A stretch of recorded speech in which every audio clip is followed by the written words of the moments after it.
First of all, I want to thank everyone take their time out of their busy day to come here today. I want to say that for my mom, my two brothers, and the wives, and as well as all the grandchildren. So that's been difficult, for sure, but I think my dad lived a very, very fulfilling life, and I was trying to put one word that I could use to describe him, and the word always come back again and again is dignity. I think my dad has given us and our children a way to live a life, and that's being dignified. And so with that, I think my dad did a great job. So thank you. 多謝大家嚟今日個我哋係跟隨我爸爸嘅意念，就係冇宗教，好簡單嘅嚇。佢簡單嚟，簡單去啊！佢臨走嘅時候身無病苦，心無掛礙，走得好舒服啊！但係我哋想今日俾啲時間嗰9個孫同大家分享下佢心目中個爺爺係一個咩人。咁我正先我細佬講用英文講，佢話佢如果用一個字嚟到形容我哋個爸爸，英文叫 dignity， 即係好有尊嚴咁解啦嚇。咁如果我要加多2個字嘅，第2個字就係做人不但只有尊嚴，仲要有呢個叫做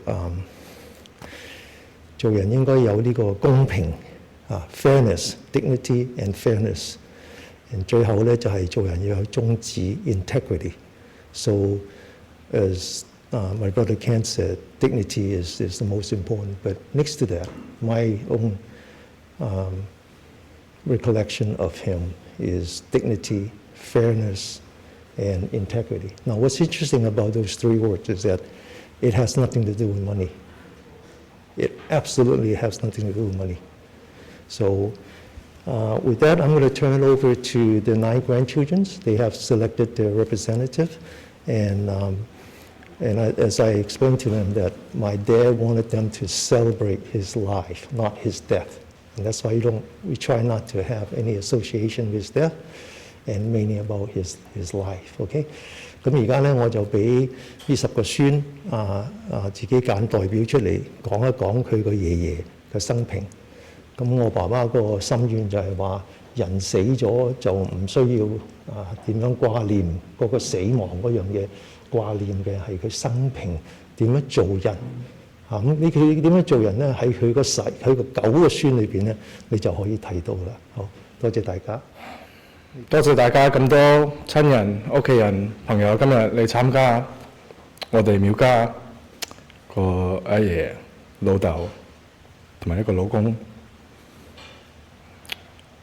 我好記得我阿爺細個做咩嘢都有義氣嘅，做咩嘢都會好公平，用理由嚟解釋，有咩問題都可以慢慢嚟傾得通嘅。最唔中意就3兄弟嘈交，最唔中意就係9個孫嘈交，佢哋想追我哋和平。我記得佢用乜嘢都會用個心出嚟做出嚟，無論係種花、洗魚缸、洗車房。我會記得我爺爺由細至大都係好勤力一個男人。咁難得嚟，佢係冇機會細個窮，係讀唔到書。我淨係知道佢由10歲嗰年，跟住佢啲哥飛髮師、洗頭賺嗰幾毫仔 tips， 返去就學點樣讀中文，因為佢份人有骨氣，佢唔會俾人睇唔起。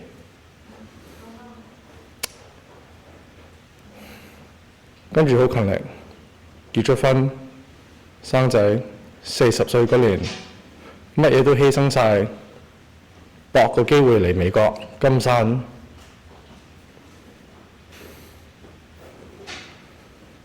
俾我哋呢家廟家嘅人有一個機會去發展，去有一個好啲嘅生活。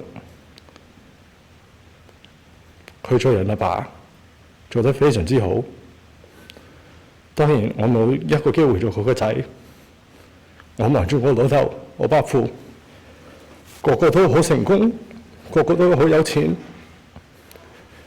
可以咁照顧到我阿嫲阿爺。咁我就希望第時跟住佢哋生性，睇住我哋舊個孫，因為我哋阿爺應該係咁做嘅，教我哋咁做。所以我會記住我阿爺教我哋點樣勤力，點樣照顧自己，湊住屋企人，唔好嗌交。我而家望住一個細路妹，個個都見到我阿爺個樣喺度，我好開心。個個好勤力，畢咗業、讀咗書、結婚、有工做、健康，我哋 OK 㗎啦。佢教我哋做人唔使孤寒。我哋細個窮，永遠都唔會覺得窮。我伯父有教我，佢哋長大細個嗰陣時，都唔會覺得窮，會好開心。因為你要睇，你要點樣，你個心目中個心態嚟睇出嚟嘅。所以我阿爺係一個好簡單、好安樂、一個開心嘅人，所以今日都應該記住佢開心嗰啲嘢。咁我就多謝今日大家嚟。我而家想還翻個機會俾啲兄弟姊妹講翻幾句，佢哋點樣記得我哋個爺個開心嗰啲故事出嚟。咁我哋就聽住阿嫲講咧，佢已經90幾歲㗎啦。佢去嗰陣時喺屋企張床，全部啲床單啲 cream 係全世界最貴嗰啲。佢走嗰陣時係好舒服㗎啦。咁我哋唔應該唔開心，我哋應該記住佢點樣教我哋做人做開心㗎啦。咁我而家就俾翻個機會啲兄弟姊妹講翻幾句啦。OK， 多謝晒大家。I've been recalling a lot of memories of Yaya these past few months. I remember spending my weekends at my grandparents' home and playing hide and seek there. I think of the haircuts he used to give my dad and my cousins in the garage. I remember him walking us to the corner store to pick up snacks. I think of how, after my parents bought my grandparents' house to live in, I inherited Yaya's old bedroom, where I slept in until I turned 25. I think of how he used to have an aquarium full of goldfish, and how he used to grow all those beautiful flowers in his backyard. I think of how I learned about charity from him, because Yaya was generous with his money and would give money to the homeless. I think of how proud Yaya always was when he saw me drawing. I remember that even when I heard his goldfish or plucked too many flowers from his garden, Yaya never yelled at me and was patient in teaching me right from wrong. This past year has been life-changing for me because I got to know my grandfather far better than I ever did before. But it wasn't just the stories of growing up in Macau or his life in America that compelled me. I was moved by the moments I had with him in my own home. When Mama and Yaya were experiencing health issues, my parents drove them down to Los Angeles to see an acupuncturist on a consistent schedule. Every month for about 5 months, my family came to stay at my house for over a week. It was a difficult adjustment because I was hosting guests again for the first time in over a year during the pandemic, and because of his dementia, Yaya was confused about his whereabouts. He didn't know whose home it was and was increasingly forgetting who his own son and wife were, which added to the stress of these trips. Even though he was losing his memory, he still remembered me as his granddaughter, Tinman. Miraculously, he even spoke English to me and asked me how I was. It became a routine for us when he came to visit. Multiple times a day I would say, "Hi, Leah," and his eyes would light up, happy to see me as if I came to visit him. I'm not sure what age he believed I was in those moments, but I was honored that he still thought of me lovingly. He once asked me if I was leaving alone and was adamant about walking me home. He worried about me being fed and whether or not my boyfriend was taking good care of me. Even at his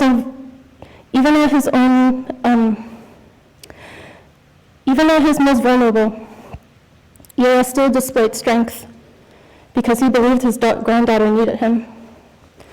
I never felt more loved and protected by him, and I hope he felt the same from me.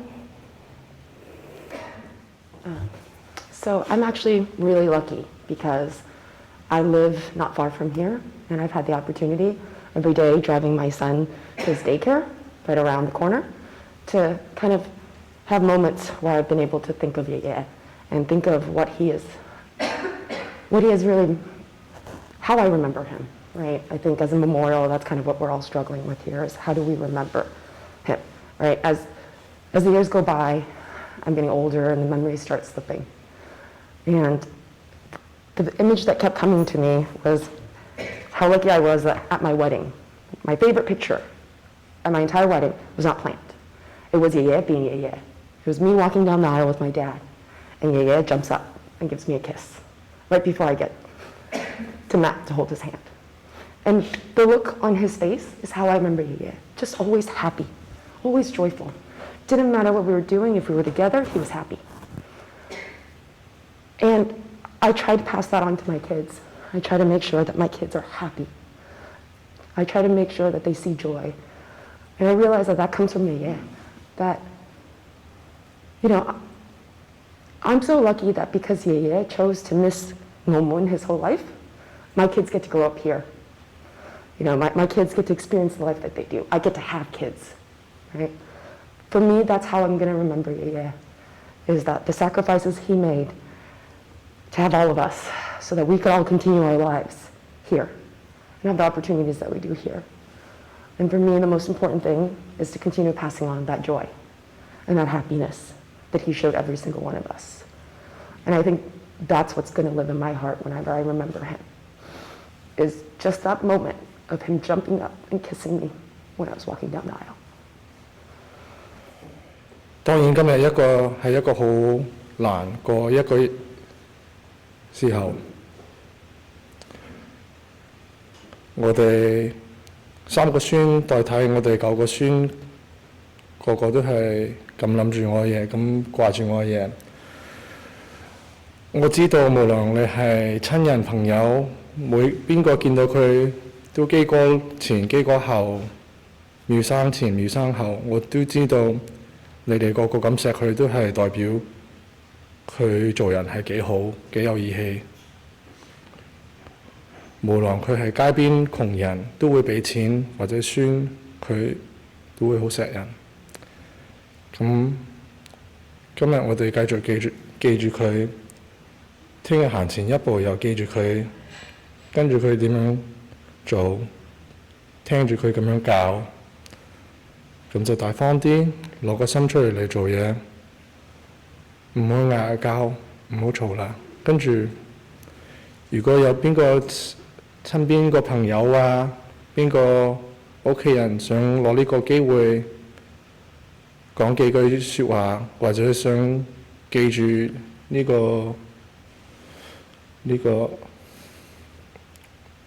苗炳基，我想揾呢個機會請你上嚟傾幾句啊！如果冇嘢再講嘅話，我都想講多一次，多謝大家今日攞個心出嚟，攞個時間出嚟，因為做呢啲嘢都唔易㗎。So thank you very much.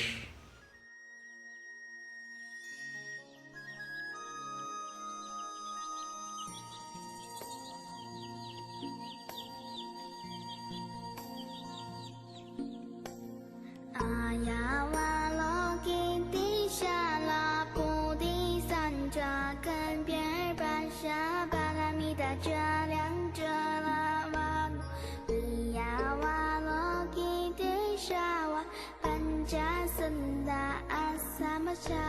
说吧哇说你呀巴萨尼斯巴，一哈沙里布扎鲁班，顺你呀的伊瓦鲁班，鲁班那维达舒尼呀达舒呀达呀那维达萨鲁班，呀鲁班萨舒尼呀达呀舒尼呀达萨鲁班，伊往维达那萨呀萨斯卡拉维呀南，伊哈沙里布扎萨诺达玛舒尼呀达拉加那阿努巴那阿尼鲁达阿玛拉阿维玛拉阿努阿阿巴里布那，塔斯莫沙里布扎舒尼呀达呀那努巴那维达那萨呀那萨斯卡拉那维呀南，那扎索索抓普拉那居瓦卡呀玛那萨那鲁巴萨达嘎达罗萨斯巴斯达维呀达玛那扎索达。